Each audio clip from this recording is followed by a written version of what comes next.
This is the Anbernic RG Cube XX, the latest in Anbernic's XX series with the H700 chipset, and I think it makes an argument to be possibly the best sub $100 Linux retro handheld.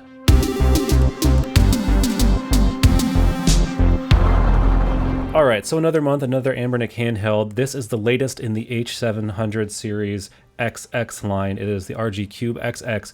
It's not bringing anything new in terms of performance to the table, but it is a different combination of form factor and chip. Previously, we had the RG Cube with the T820, same screen, slightly, I think, less tall size, but similar input options on it. That's more powerful and more expensive. This one fulfills the niche of having that square aspect ratio, and you might even call it an RGB 30 killer because it is a Linux handheld of that low medium power and sub $100 price point. I'm not going to spend any more detailed time going over the specs because this is the umpteenth H700 chipset we've had by now, so you should be able to look at our past videos on handhelds like the RG35XX and get a really good idea of what performance and specs are like on these handhelds. So instead, I'm going to focus on what makes this particular handheld unique and why I've actually grown to like it quite a bit over the last few days of using it. We've seen this display previously on the Cube, but here we have it paired with a lower price point and lower performance chipset, and thankfully we don't seem to have the blacklight bleed issues that the Cube had, and we'll take a look at that a little bit later in the video when we talk about the display in more depth. The Cube XX is available in the white as shown here, an all black model, as well as a gray model with the Game Boy DMG colored buttons on it. At the time of this writing, this is currently $67 for just the base 32GB OS card with no games on it, direct from the Anbernic website. We'll put some links down below in the description. All right, in typical fashion, I am going to do a brief overview of the device. On the top here, we've got our bumpers, power button, volume rocker, USB-C port, I believe reset switch, and a mini HDMI port. On the bottom, we've got our two down-firing speakers, our two TF card slots, and a 3.5mm headphone jack. On the back of the unit, there's not a whole lot going on, no cooling fan or anything like that on the Cube. We do have these little grips here, which are not actually rubber, but they're a bit of a gritty plastic texture, so those do allow a little bit more grip on the device when you're holding it, and we'll talk about that more in the ergonomics section. And on the front, we've got the screen and all the buttons, so let's go ahead and jump right into controls of the device. So starting at the top, we've got our bumpers, and I want to say that these are nice. These are pretty soft. They're kind of a membrane feel. They have a little bit of a gritty texture on them, so they're not too bad to hit, and no loud noise or anything like that. So overall, a pleasant experience. And then these triggers here are digital triggers. They are not analog, but they also have this little bit of grippy plastic, and again, that soft membrane feel. Some people like those inline triggers and bumpers on their small handhelds. I actually appreciate this style more, and we got that little bit of ergonomic grip so that we don't have to worry about adding like a grip case or anything like that to it in order for it to feel pretty comfortable in the hands. I actually think that these shoulder buttons are really good for a handheld of this type. No, it doesn't have analog, but most of the systems you're playing here are not going to need analog controls anyways. And the start select button is in the location I don't really like. You do always talk about wanting them up here, but you know, they exist. Mode button down here, which allows us to do things like adjust the brightness as well as enter the RetroArch and various other menus depending on custom firmware or stock firmware that you are using. We've got two switch style joysticks, which are there. That's what I'll give them. They're really not the best, but I think the stuff we're going to be playing, it's important that we've got D-pad and buttons on the top here because that is the type of content that I'm going to be playing on the system with a square screen. I'm going to be playing Game Boy, Game Boy Color, Super Nintendo, original Nintendo system, you know, those era of consoles. These joysticks aren't going to matter. And we will look at Ape Escape and a couple other joystick using games, and you know, it's passable for that kind of stuff. Moving on to the D-pad, here's something that I didn't really think I would like a whole lot at first. This floating style D-pad, you can kind of like click on it and the whole thing collapses a little bit, but unlike the Pocket S where when you collapse it you can no longer use directions, you can still spin all the directions while it's pressed down, so it's really not too much of an issue. And as far as false diagonals go, yeah, you can get them sometimes. They're not nearly as bad as other D-pads. It's not the most precise D-pad on the planet, but overall it has a nice pivot. I think this kind of D-pad might actually be good for fighting games, games where you're fluidly changing direction, games where you need an exact precision input. I suppose it is possible that you might get a slight off input every now and then, but actually I would give this a B+ on the D-pad. I don't have any problems with it. And then the face buttons here, I've been pretty impressed with Anbernic's face buttons lately. They do have a nice feel. They're nowhere near as loud as something like the Retroid Pocket Mini, thankfully. They have a nice membrane feel. They're a decent size.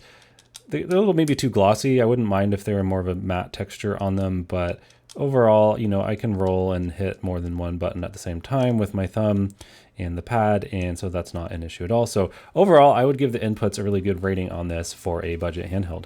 As far as the ergonomics go in this handheld, I did touch briefly when doing the overview that we've got these little grippy pads here. And yeah, you can see that we do get this ergonomic bump on either side of the device. And from the side profile, you can see there we do get that shape. So overall, it's pretty comfortable and fits in the hand nicely. When you play something with the joystick, it can be a little bit more weird. You kind of got to use the claw grip.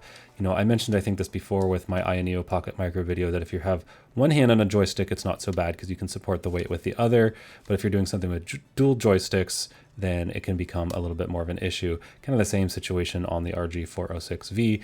And that's just kind of a compromise. You're looking at any bottom joystick device that is smaller in terms of those ergonomics, unless you had a really thick and wide device just to get you farther away from the joysticks. But I think, again, the games we're going to be playing on here, it's appropriate and it's comfortable for D-pad and face button and the shoulder buttons. So I do give the ergonomics a good rating on this one, at least for my average sized hands. All right, let's just do some quick size comparisons so that you can get an idea of how large this is if you own some other devices. Okay, so for some quick size comparisons, I got the Anbernic RG406V here. You can see that these are actually kind of about the same size. So if you are looking for an H700 Linux device, these might be two of my top picks, depending on whether you prefer more of the vertical format or whether you prefer the horizontal format of the Cube. They're both in a similar price bracket and have the exact same performance.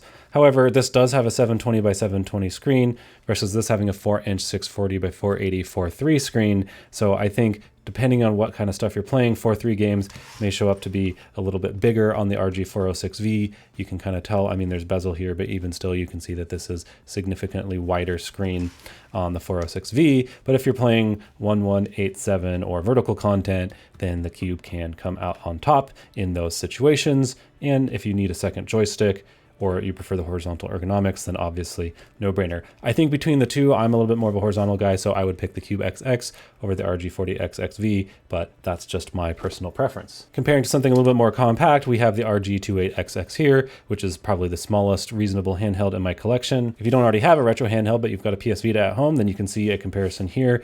It's definitely narrower than the Vita, but it is taller and it is thicker. And for those of you that have no gaming handheld at all, here is an iPhone 15 Pro Max, something you might have in your pocket. This is almost the same width. The iPhone is slightly wider, and in terms of thickness, yeah, they're very similar. Cube's a little bit taller. And then, you know, here though, you can see a big difference. And for one last comparison to another horizontal device with a 16:9 screen, here is the Retroid Pocket 4 Pro versus the Cube XX. This is significantly smaller in pretty much every dimension except width.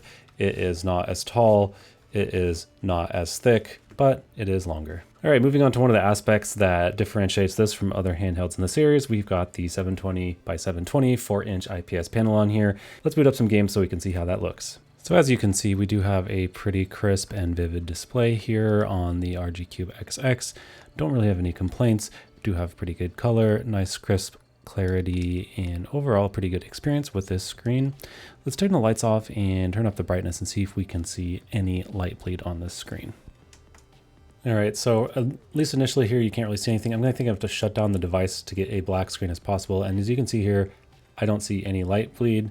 So I'm gonna turn up the exposure on the camera and then turn it back on to see if we see any light bleed when it first turns on. All right, so here's a torture test with the exposure really jacked up, and I see absolutely really no light bleeding at all. So I think they have fixed whatever issue they had with the Cube, original Cube T820 device with the light bleeding. On a side note, this looks kind of cool with the lights off with the purple and orange lighting. What do you think? Should I film some videos in the dark like this?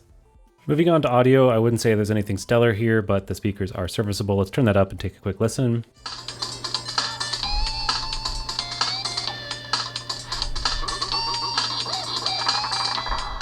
So yeah, I mean, the audio is clear. There's not really any bass. It serves fine for retro games and older systems, which is what you're likely going to be playing on here. So as far as software goes, I would say that the stock OS on here is serviceable. Personally, I'm going to probably be putting Noli, MuOS, or MinUI, or some other custom firmware on here pretty shortly after this review, but I at least wanted to give you guys an idea of what that stock software does look like, and I think Zoo showed that off a little bit in his review too, so check out that while you are here. We've got the game rooms, which I believe is kind of just the Anbernic customization and emulators that they're using, and then you have the RA game, which launches everything through RetroArch. This is what I've been using because on the game room games, you only get a very basic menu to adjust the games. You just get this where you can change a little bit of display effect, the aspect ratio, and that's really about it as far as what you get there. However, if we hop over to the RA game option, the overlay and the pixel effect is different between the game room and RA game, so they've configured them a little bit different between the two, but at least with the RA game mode, we have a lot more flexibility and customization. The nice thing is we hit that mode button, and we've got a dedicated RetroArch button, and we can dig into all those settings that we know and love from RetroArch, and a quick tap will bring you back out. You've also got all your standard hotkeys associated with that mode button, plus other items like your fast forward, etc. One thing that I did notice while using this RA game mode is that sometimes the overlays and the screen display area weren't perfectly lined up, and a bit of it was cut off, or there was a black bar on the bottom. I don't know if that's a fluke with this unit, or if Stubbs did something before he sent it over to me. I don't think so. Or if that is just a weird misconfiguration from the factory on some of these. So I just had to press the menu button to bring up the RetroArch menu, and then back out to the settings, go down to video, and then I believe it is under scaling, and there's this viewpoint anchor, bias, Y and X, and you can see the screen kind of moving up and down in the background. I did have to tweak some of these a little bit to make sure that the screen was at the right spot.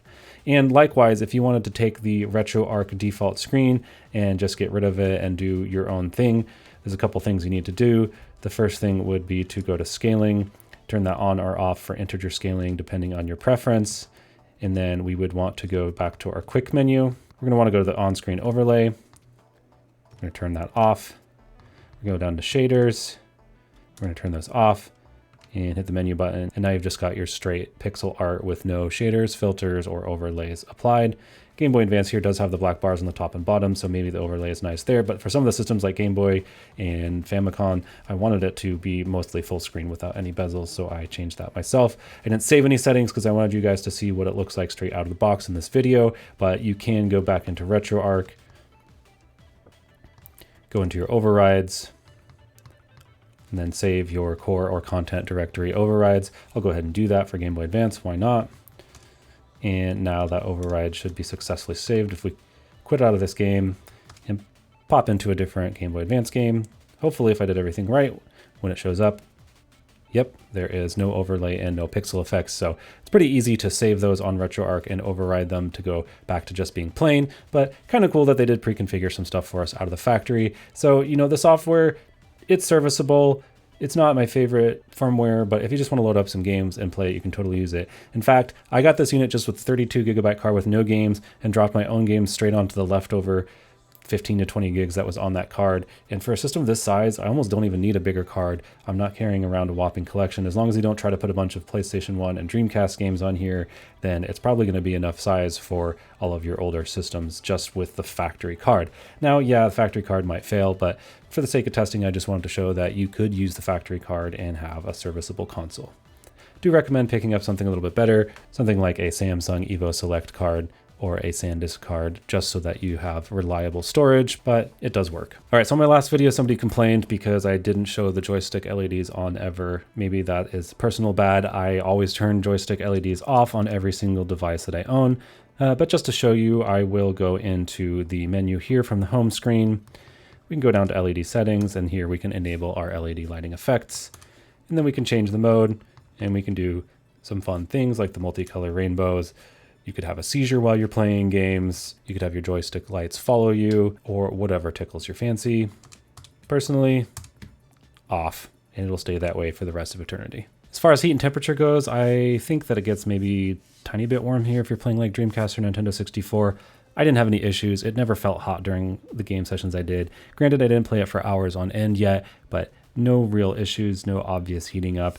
and it was comfortable. It never felt any heat in the areas that I was holding it on the device. Let's take a look at a couple games on the system here. I'm not going to do an in-depth performance video because we've published tons of videos on this channel already of all the past XX series like the RG35XX, the RG28XX, etc., etc., etc., the RG40XXV. You've seen all the videos, you've seen the performance, you know what these things can do, but now we get a cube screen in here, and really this thing is kind of like the better RGB30. I owned an RGB30 for like 1 day and sent it back just because I really didn't like how cheap it felt, and there were some screen issues on it. I had a dead pixel, hot pixel on it. That would have just been my unit, but either way, I didn't feel strongly enough about the unit to get a second one after I sent it back. So the Cube arrived a few days ago, and I've been playing it the last couple nights, and I've been pleasantly impressed. As you've seen on this channel, I've reviewed a lot more higher performance Android handhelds over the last couple months that have faster chipsets, OLED screens like the RP Mini. So I'm a little bit spoiled on that, and I typically don't own and use as many Linux handhelds these days. However, the Cube XX is the first one that's actually made me think, you know what, I might want to keep this one in my personal rotation and use it a little bit more often because of how comfortable it is and how good this screen looks when we're playing this older content. All right, so first up, I'm going to take a quick look at Game Boy Color here. This is one of the systems that really excels on this screen because you are taking up the majority of the screen. In fact, if you wanted to be a mad lad, you could probably stretch this all the way and wouldn't really notice a whole lot because the aspect ratio is so close. In fact, let's just do that and see how that looks. All right, so I've turned off the integer scaling, I've turned off the core provided aspect ratio, and we are just going with a full screen. And to be honest, in games like this, I can't even really tell that we are stretching it at all. So this really takes advantage of that full, nice 4-inch screen. And for Game Boy Color, if you're a big fan of Game Boy and Game Boy Color, or those other portable early consoles, then this is maybe one of the best devices you can get if you don't care about having to have more performance for other systems. All right, here I have Super Nintendo at the 8:7 aspect ratio. Normally I am a 4:3 stan when it comes to Super Nintendo, but I think in the case of this screen, using the 8:7 aspect ratio takes more advantage of the real estate and looks nicer on here. For sake of comparison though, let's pull up the RG40XXV and see what both of these would look like at a couple different aspect ratios. Okay, so here we have 4-inch 4:3 aspect ratio. And then here we have this 4-inch 1:1 screen, and we are using 8:7 aspect ratio. So as you can see, the 40XXV is wider. If we put them next to each other, you can see that they are a bit closer height-wise. Actually, I need to make it more on the same plane here. The height is nearly the same. In fact, let's be scientific here. I've got about, 62 millimeters. And here, I think I actually have closer to 63. So height near identical, maybe 1 millimeter more on this one when you're using 8:7, but it is a little bit narrower. So let's go ahead and switch this to 4:3. And now we can see that we have lost a significant amount of height. We are no longer at that 63. We are at about 54, 55 millimeters. And then width-wise, in both modes, we are at 72 versus 82. So no matter how you slice it, the 40XXV is going to have a bigger screen real estate, especially for 4:3 games. 8:7 brings it a little bit closer, but the Cube is still a little bit narrower. So if you only want 4:3 games and you don't care so much about having horizontal and better shoulder buttons, then the 40XXV could make more sense. But personally, these shoulder buttons are nowhere near as comfortable to use as these shoulder buttons on a horizontal format. All right, moving up a few performance tiers to cut to the chase, we're gonna look at PlayStation 1 here with Retro Handhelds Game of the Month this month, Ape Escape. Come join us on the Discord playing through this game together. Always a fun time. I believe on this core, I've already turned the high-res rendering option on, and it looks like the overlay is still on. Let's turn that off for the sake of the video right now. Okay, now we just have our vivid colors, no shaders, no pixel effects on PlayStation here. Get a little bit of testing on the dual joystick action here. Pardon my terrible playing as I'm trying to talk and play at the same time here. Where is that dang monkey? Got you. Do have a little bit of slowdowns and crackling there, but that might be because I'm using the higher internal resolution. Let me turn that off. Okay, we've turned off that enhanced resolution. Let's take a look. Yeah, a little bit slow down there. System doesn't quite have the performance to run this core with the enhanced resolution on perfectly in all games, but certainly can play PlayStation 1 on this without any issues. I'm sure with some more detailed configuration, I could sap a little bit more performance out of it as well. All right, Nintendo 64, one of the other systems that can take advantage of having the joystick on here. Looks like we're getting 60 frames per second in Wipeout here. A little bit of graphic artifacting, but that's going to vary depending on the game and the emulator core used on here. Looks like that was running at 640 by 480 internally. Last up, going to take a little bit of a look at Dreamcast on here. It does look like I'm not maintaining a totally steady frame rate on here, but it is certainly playable. Wow, some very noisy vibration happening. So that about sums up my thoughts on the Cube XX today. Talking about the pros of the device, we've got excellent face buttons, we've got nice feeling shoulders and triggers on here, we've got a pretty good D-pad overall, and a nice screen that displays a variety of content without it being too small. It's a bit of a jack of all trades, master of none, unless you're playing something like Game Boy or Pico 8, but in terms of the rest of the systems, yeah, you're losing a little bit of real estate versus some other consoles, or maybe having a slightly larger console compared to something like the 35XX, but in the flip side, you get to have a more comfortable, more ergonomic experience and some really nice input options on the bumpers and triggers up here at the top. As far as the cons go, I don't really love the start and select placement. The stock OS is just okay, and the speakers are kind of mediocre, but I'm kind of finding things here to have an issue with, as for this price point, I really can't complain about the whole package. So I think personally, this is going to be my go-to Linux budget handheld for the time being until Anbernic releases 5 more devices tomorrow, but you know how that goes. So do you guys agree? Is this a worthwhile addition to the H700 series of XX devices for Anbernic? Is it too similar? Is there too many of these devices already? Is it good that we have one for every possible form factor or aspect ratio that you might want? Let me know. Personally, I think that it is one of the better ones in this series in terms of what it can do, but if you already have one of the other ones and you're happy with it, there's not really that much reason to move to this unless you specifically want this screen and horizontal form factor. As far as alternatives go, you do have the RGB 30, which has been out for a little longer. You might be able to find it for cheaper, especially secondhand, but it is not quite as good build quality and a little bit less comfortable to hold, though I believe it does have a smidge poor performance. Or you can jump up to something like the A1 Unicorn with the G99 or the RG Cube non-XX with the T820. Both of those can play some PlayStation 2 and GameCube, so they're going to give you a lot more performance, but both of those are going to come in at a higher price point, the Unicorn being about double and the Cube non-XX being even more expensive than that. As always, thanks for watching and happy gaming.